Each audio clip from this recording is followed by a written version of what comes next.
বন্ধুরা, সে ব্রিটিশ উপনিবেশিক শাসনামল থেকে অদ্যাবধি কালের সাক্ষী হয়ে বুক চেতিয়ে দাঁড়িয়ে রয়েছে এই বটগাছটি।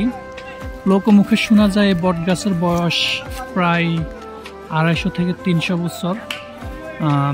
কালের সাক্ষী হয়ে এই যে বটগাছটা দেখতে পাচ্ছেন, এটাকে এখানে লোকালি বলা হয় শতবর্ষী বটগাছ। আর এই গাছটি প্রায় 2 থেকে 3 একর জায়গা জুড়ে বিস্তৃত।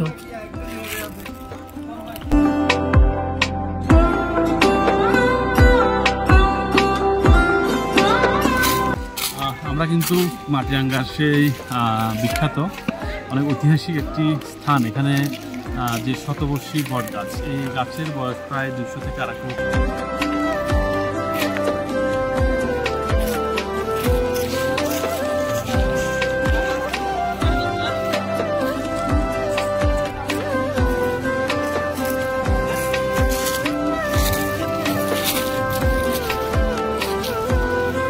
বন্ধুরা, দেখতে পাচ্ছেন কালের বিবর্তনে গাছটির একাংশ আজকে ভেঙে মাটিতে নুয়ে পড়ে আছে। আর লোকমুখে শোনা যায় এই গাছটি প্রায় 2.5 থেকে 3 একর জায়গা জুড়ে বিস্তীর্ণ ছিল। আজকে প্রায় অনেক যুগ যুগ ধরে থাকার ফলে একসময় সবকিছুর ক্ষয় আছে, আর যার ফলে গাছটির একাংশ ধ্বংস হয়ে গেছেন। বন্ধুরা, এই যে স্ক্রিনে 4টা গাছ একসাথে দেখতে পাচ্ছেন, এটা কিন্তু মূলত মেইন গাছ না, এটা হচ্ছে মেইন গাছ। আর এখান থেকে শিকড়গুলা ডালপালা গজিয়ে নিচে নেমে আজকে এটাও গাছে রূপান্তরিত হয়েছে। আসলে বট গাছের জীবনচক্রটাই এরকম, এইভাবে গাছ সৃষ্টি হয়, এভাবে আস্তে আস্তে তারা তাদের বংশ বৃদ্ধি করে থাকে। আর এখানকার বাতাস সত্যি একদম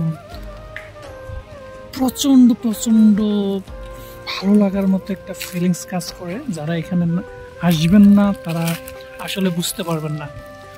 বন্ধুরা, আমার পিছনে যে গাছটি দেখতে পাচ্ছেন, এটি হচ্ছে শতবর্ষী বট গাছ। এটার বয়স হচ্ছে প্রায় 200 থেকে 250 বছর। আর এই স্থানটি হচ্ছে আমাদের খাগড়াছড়ি জেলার মাটিরাঙ্গা উপজেলার মধ্যে। এটি কিন্তু একটি স্মরণীয় স্থান। এটাকে নিয়ে অনেক ইতিহাস, অনেক তথ্য রয়েছে। ধারণা করা যায় এখানে তথ্য মতে প্রায় 100 থেকে 150 বছর আগে এখানে বিরাট বিরাট অনেক বড় সাপ থাকতো। এরপরে এখানে আরও তথ্য রয়েছে। এখানে এই গাছের নিচে এসে যদি আপনি বসেন তাহলে কিন্তু আপনাদের বয়স বেড়ে যাবে, শতবর্ষী আপনারা বাঁচবেন, এরকম একটি তথ্য রয়েছে। সত্য হোক মিথ্যা হোক, কিন্তু এই জায়গা নিয়ে একটি মানুষের অনেক অদ্ভুত কথাবার্তা চিন্তা রয়েছে। তো আমাদের ভালো লাগছে, কারণ বাংলাদেশের ভিতর কিন্তু আমার মনে হয় না 1.5 থেকে 200 বছর এমন বট গাছ, যে বট গাছ একটি থেকে শাখা মিলে তার শিকড় থেকে গাছ প্রায় 15-20টা, এত বড় বট গাছ বাংলাদেশে আমার মনে হয় না কোথাও আছে। আর যারা খাগড়াছড়ি অবশ্যই ঘুরতে আসবেন, আপনারা মাটিরাঙ্গা যেতে এই শতবর্ষী বট গাছ দেখে যাবেন, অনেক ভালো লাগবে আপনাদেরকে। ভালো থাকুন সবাই।